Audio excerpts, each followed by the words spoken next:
حضرت عامر بن سعد رحمہ اللہ نے اپنے والد حضرت سعد بن ابی وقاص رضی اللہ تعالیٰ عنہ سے روایت کیا، انہوں نے فرمایا فتح مکہ کے سال میں بیمار ہو گیا حتیٰ کہ موت کے کنارے پہنچ گیا۔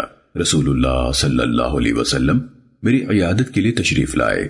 میں نے عرض کیا اے اللہ کے رسول، میرا مال بہت زیادہ ہے اور میری وارث میری صرف ایک بیٹی ہے، تو کیا میں اپنا 2/3 مال صدقہ کر دوں؟ رسول اللہ صلی اللہ علیہ وسلم نے فرمایا نہیں۔ میں نے کہا آدھا؟ فرمایا نہیں۔ میں نے کہا تہائی؟ فرمایا تہائی جائز ہے اور تہائی بھی زیادہ ہے۔ تیرا اپنے وارثوں کو خوشحال چھوڑنا انہیں مفلس چھوڑ جانے سے بہتر ہے کہ وہ لوگوں کے آگے ہاتھ پھیلاتے پھریں۔ سننے ابن ماجہ حدیث نمبر 2708۔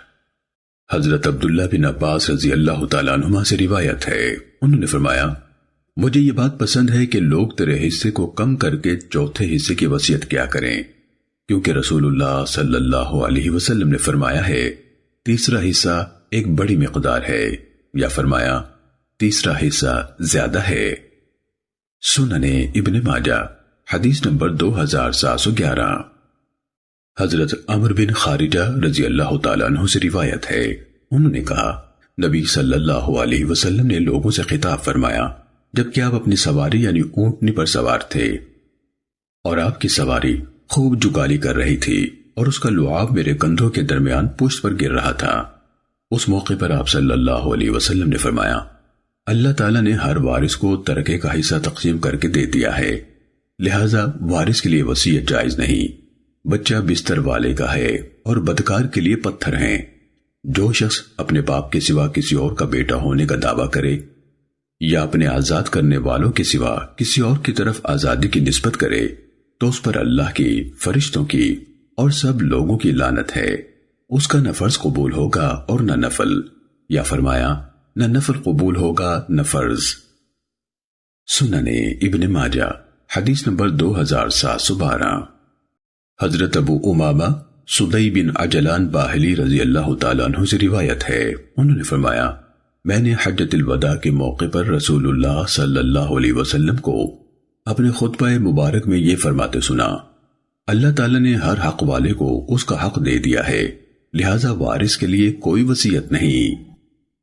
سننے ابن ماجہ حدیث نمبر 2713۔ حضرت انس بن مالک رضی اللہ تعالیٰ عنہ سے روایت ہے، انہوں نے فرمایا میں رسول اللہ صلی اللہ علیہ وسلم کی اونٹنی کے منہ کے نیچے کھڑا تھا جبکہ مجھ پر اس کا لعاب گر رہا تھا۔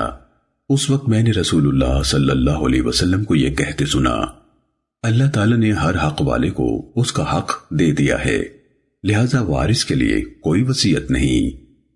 سننے ابن ماجہ حدیث نمبر 2714۔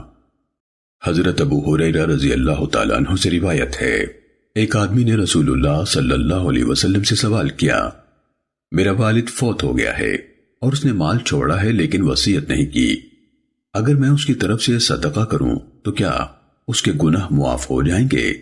نبی صلی اللہ علیہ وسلم نے فرمایا ہاں۔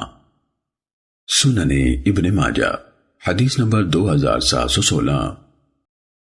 حضرت ابو ہریرہ رضی اللہ تعالیٰ عنہ سے روایت ہے، انہوں نے فرمایا ایک آدمی نبی صلی اللہ علیہ وسلم کی خدمت میں حاضر ہوا اور عرض کی اللہ کے رسول مجھے بتائیے کہ میرے حسن سلوک کا مستحق کون ہے؟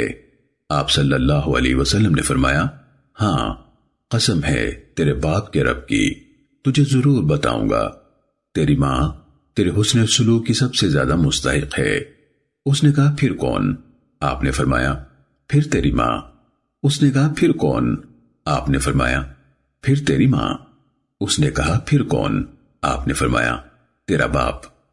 اس نے کہا اے اللہ کے رسول مجھے میرے مال کے بارے میں بتائیے کہ میں اس میں کس طرح صدقہ کروں؟ آپ صلی اللہ علیہ وسلم نے فرمایا ہاں، قسم ہے اللہ کی تجھے ضرور بتاؤں گا۔ وہ اس طرح ہے کہ تو اس وقت صدقہ کرے جب تو تندرست ہو اور مال سے محبت رکھتا ہو، تجھے زندہ رہنے کی امید ہو اور فقر کا اندیشہ ہو۔ یہ صدقے کا صحیح وقت ہے اور مؤخر نہ کرنا حتیٰ کہ جب تیری جان یہاں یعنی حلق تک پہنچ جائے، پھر تو کہے میرا مال فلاں کو دے دینا، میرا مال فلاں کو بھی دے دینا، وہ تو انہی کا ہو چکا، اگرچہ تجھے یہ حقیقت ناگوار محسوس ہو۔ سننے ابن ماجہ حدیث نمبر 2706۔